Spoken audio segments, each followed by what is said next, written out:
ஆமேன். அதனால இப்போ பிரதர் சர்ச்சுக்கு போகலாமா அப்படின்னு கேட்டேன். நாளைக்கு போகலாம் பிரதர் இவன்றான். பிரதர் இன்னைக்கு மினிஸ்ட்ரிக்கு போகிறாங்க எல்லாரும், நம்ம போகலாமா அப்படின்னு கேட்டவனே, பிரதர் கொஞ்சம் வெயிட் பண்ணுங்க. அதான் தான் சொல்ல பாருங்க, சிலர் தாவும் நல்லாக மாட்டான், தன்னோட இருக்கிறவங்களே நல்லாக மாட்டான். ஒரு ஆமேன்னு சொல்லுங்க.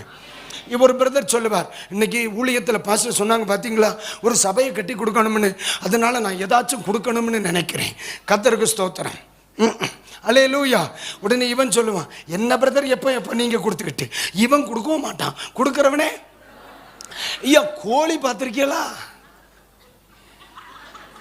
கோழியை பார்த்துருக்கோம், எல்லாம் கை தூக்குங்க. பார்த்துருக்கலாக்கும். உங்கள் வீட்டில் இப்போ கோழி இருக்கா? இருக்க முடியாதுல்ல. இது கிரீன் சிட்டி இல்லைப்பா, இருக்க ஊரில் நல்ல கோழி வளர்த்த அனுபவம்ல மட்டும் கை தூக்கு, அப்போ தான் சொல்லுவேன். இல்லைன்னா அது வேண்டாம். உங்களுக்கும் கோழிக்கும் சம்பந்தமே இல்லை.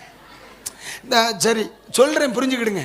இந்த சில நாட்களில் இந்த கோழிகள் என்ன செய்யும் தெரியுமா? அடை காக்கும். பார்த்துருக்கீங்களா?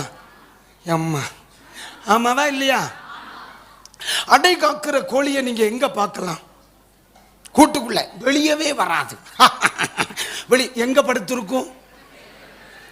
எங்கே படுத்திருக்கும்? கூட்டுக்கு மேலையா, முட்டைக்கு மேலையா? தோத்தரம் எப்போ வாசப்படியில் படுத்திருக்கும். இந்த காலையில் எழும்பி மேய பூக்கு தெரியுமா கோழி? இது என்ன பண்ணும்? ஒரு 10, 10:30, 11 மணிக்குள்ள எப்பா முட்டை போடணும்னு கூட்டுக்குள்ளே வரும். இது அப்படியே வரும். இந்த அடை காக்கிற கோழி முட்டை போடாது. இது வாசப்படியில் உட்காந்துக்கிடும். இடையே வாசப்படியில் அந்த முட்டை போடுற கோழி உள்ள இது போடவும் செய்யாது, இது போறத உள்ள விடவும் செய்யாது. பார்த்துருக்கீங்களா? இனி எங்கேயாவது போய் காசு கொடுத்தாது போய் பார்த்துட்டு வா. இது நிறைய சபைகளில் இருக்கத்தான் செய்யுது. கைகளை தட்டி ஆண்டவருக்கு நன்றி சொல்லுங்க பார்க்கலாம். அல்லேலூயா. ஆமென். இவன் ஜெபிக்கவும் மாட்டான், ஜெபிக்கிறவனை ஜெபிக்க விடவும் மாட்டான். இவனை விட்டு நீ விலகணும். இவன் துதிக்கவும் மாட்டான், துதிக்கிறவனை துதிக்க விடவும் மாட்டான். ஒருத்தன் ஆண்டவரை மகிழ்ச்சியாக ஆராதிக்கும் பொழுது சும்மா சும்மா சும்மா இரு சும்மா, அட படுபாவி, நீனும் பாதாளத்துக்கு போய் இந்த பாவப்பட்ட பயலையும் கொண்டு போறியா நீ அப்படின்னு யோசிக்கணும். அல்லேலூயா.